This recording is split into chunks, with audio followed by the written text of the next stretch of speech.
જય શ્રી કૃષ્ણ। આજે આપણે બનાવશું દૂધમાંથી પેંડા।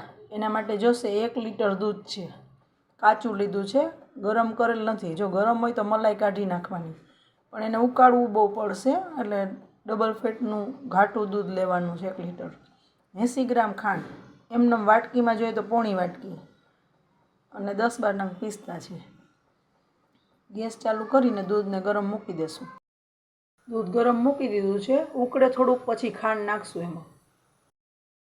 હવે આ દૂધ એકદમ ઉકળી ગયું છે, આમાં ખાંડ નાખી દેશું,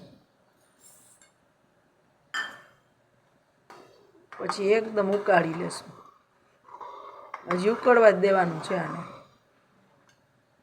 ઘાટું માવા જેવું થાય ને ત્યાં સુધી।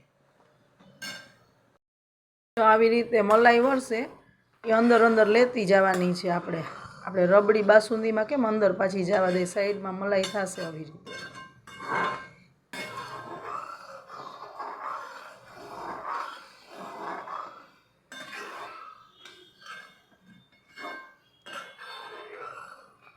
અંદર લેતું જવાનું છે।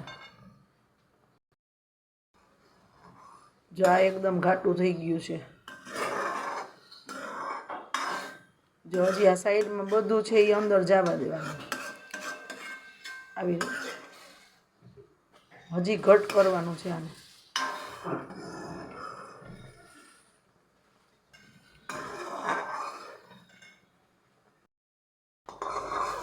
જો હવે આ ઘટ માવો થવા માંડ્યો છે, હજી થોડીક વાર લાગશે।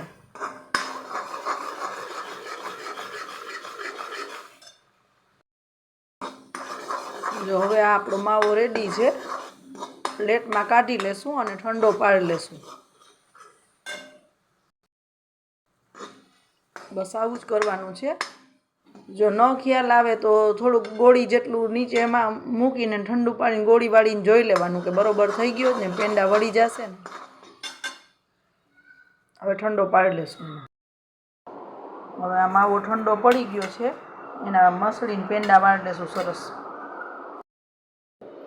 આવી રીતના વીંટો જ વાળી લેવાનો છે, બહુ મસળવાનું નથી, નહીંતર ઘી છૂટું પડી જાય તરત એમાંથી। એક સરખા લુવા જેવા કરીને પેંડાનો શેપ આપી દેશું।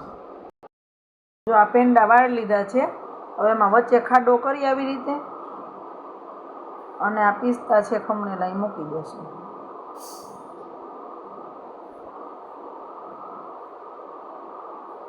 આવી રીતે બધા રેડી કરી લેશું। તો તૈયાર છે આપણા દૂધના પેંડા। એકદમ વ્હાઈટ કરવા હોય તો આપણે છેલ્લે લાસ્ટ ટાઈમે સેજ 2 કણ ફટકડીના નાખી દેવાના, તો વ્હાઈટ થશે। તો તૈયાર છે આપણા દૂધના પેંડા, એકદમ સોફ્ટ ને સરસ થશે।